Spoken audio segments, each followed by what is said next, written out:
Hi guys!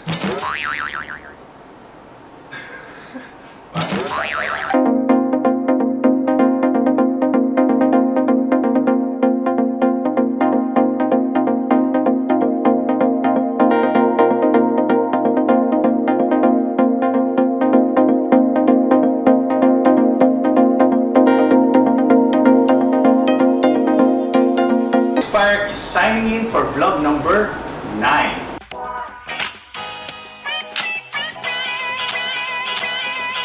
Okay guys, nandito tayo ngayon sa One Orchard here in Libis, Pasig City. Pero before that, for more videos like this, please do subscribe to our channel. Nandito to. Tapos, you can also follow us on our Instagram account. Nandito naman yun. Okay? So, yan. So, nandito tayo ngayon sa One Orchard here in Pasig. Ang background ko ngayon is 150, around 200, not sure. Susukatin pa natin. So, aayusan natin itong condominium unit na ito kasi medyo napabayaan. So, gusto ng client ko is ibalik yung dating itsura, not the dating itsura. So, parang gawin siyang presentable para sa magiging bagong tenant at saka sa magiging bagong buyer ng condominium na ito. So, samahan nyo guys kami, Design to Inspire, para ayusin ang ating condominium unit na ito, kung ano ba talaga magiging itsura niya after na konting tweak and renovation. So, hindi tayo gagawa ng masyadong maraming furnishing. So, we'll be using some of the items here. Lilinisin natin, magpapalit tayo ng ceiling, lights, floors, bathroom fixtures, at kung ano-ano pa. So, yun guys, watch, sit back, and relax. So guys, itutour ko kayo kung ano yung tsura nung ayusin natin condominium unit. So dito, kita nyo, ito yung silang, ito yung dining table. So ayusin natin yan, medyo matubig, ceiling. Tapos parallel is yung kanilang living area. So magulo, madumi, sira na rin yung kanilang mga furnitures and accessories. Ayusin natin yan. So hallway. Sa hallway, meron silang dalawang bedroom. Bedroom number 1. So, ito yun. Yan, ayusin natin yan. Papalinis natin, refurbish closet.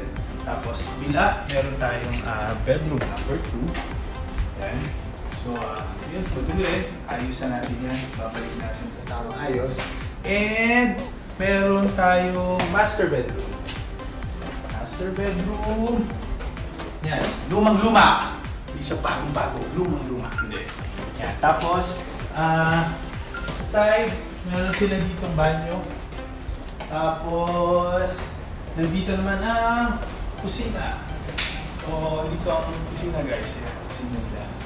Dumi, nandun ang powder.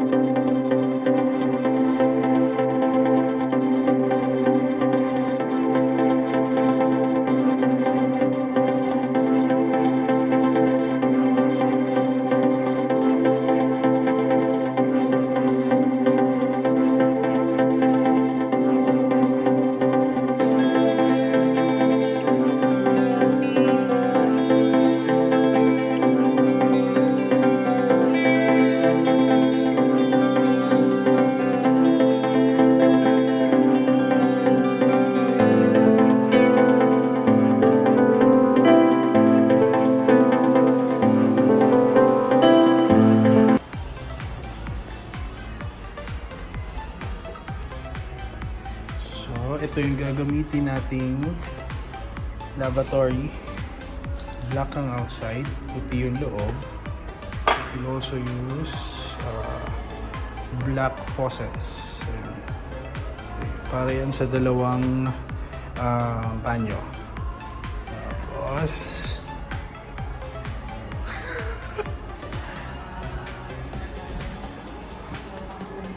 ito naman square. Okay. And then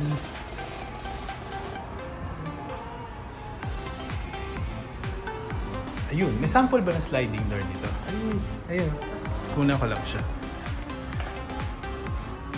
Ayan. Tapos, meron silang prefabricated na shower enclosures. Yan. Color black din. Ganito yung akin. Ganito. Okay. Nice. Ganda. Yan. So, ready to install. Okay. Color scheme natin for this coming vlog is this one. Silver Moon. So Silver Moon, gagamitin natin yan sa ating mga doors. Ito na natin yung doors natin ng Silver Moon. Tapos lahat ng walls naman natin is ito, yung pop top. And the ceiling will be just plain white. Okay.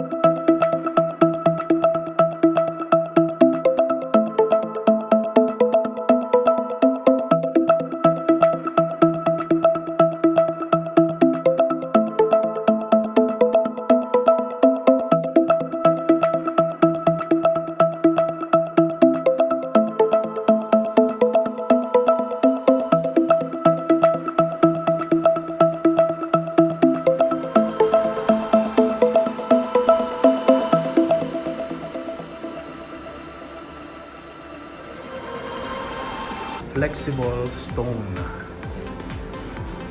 Okay. So, synthetic stone siya. Bali powder paper na with natural Powder. powder paper with natural. Yan. Oh, narinig din naman yun. Yan siya. So, mukha talaga siyang stone.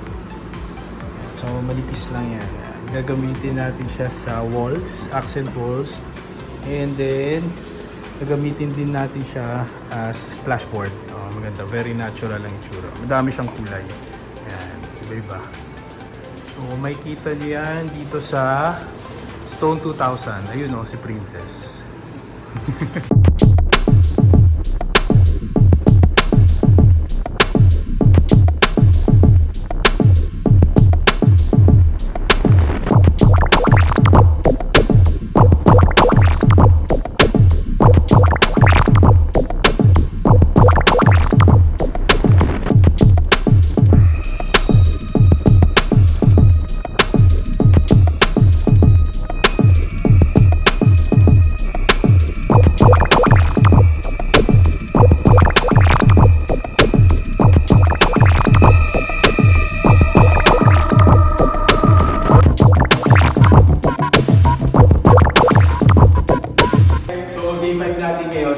Dito sa condominium na inayos natin. So, tingnan natin siya kung ano na itsura. Update natin kayo.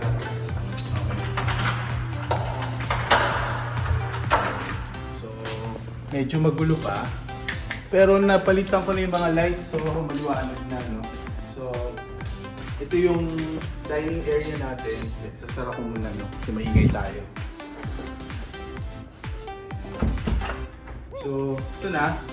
Ito na yung living and dining natin. Pinagita na natin yung flooring natin. This is from Pergo. So medyo light ang finish na gray na kinuha natin. So nagpinta na rin tayo. Kinulay natin is light gray. So ang finish niyan is pop top. Pop top yung kulay niya. Ceiling natin, i-retain natin yung kulay puti. Puti lang. Ito yung lumang color niya, no? Parang beige yata ito. Neutral color. Tapos, ito yung mga tinanggal nating flooring. Medyo madilaw. So, ayaw na natin yan. Kaya binago na. Palit ng ceiling para lumiwanag. Tapos, may kita niyo yung transition, no? So, before off-white. Kasi ito na tayo ngayon. Light shade na gray. Tapos, sa wall, ito yung wall natin dito. Kakabitan natin siya ng flexi stone. So ito yun. Pakita ko sa So mga ano to, engineered na material. Meron siyang parang rough finish na mukha talagang stone. So ang plan natin is dito siya. So itong buong accent to magiging parang element ng bato.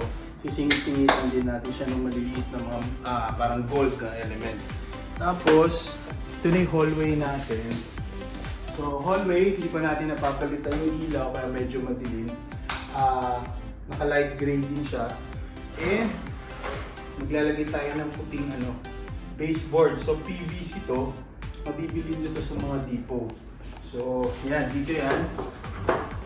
Yan, so nakaputi yan. Yan. So lahat ng baseboard natin, yan yung magiging termination niya. So tingnan natin kung ano yung status. So ito, itong door natin, kukulayan natin ito ng dark gray. Ang kulay ng door na yan ay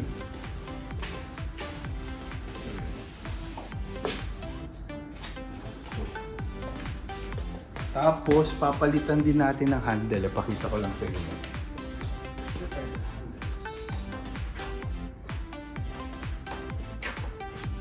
Okay, hindi ko makita yung mga handle. Tinago nila. Meron dito lang. Ito. So, ito yung door natin. For the doors, ang kulay na gagamitin natin sa kanila is silver moon. So, silver moon, tapos papalitan natin yung hardware niya ng matte black. So, maganda yan for ang design. So, bedroom, palitan na rin yung lights. Ayusin na lang. So, retouch tayo ng mga walls. Floors, okay na. And then, dito, sa area na to, ganoon din. Napalitan ko na yung mga lights.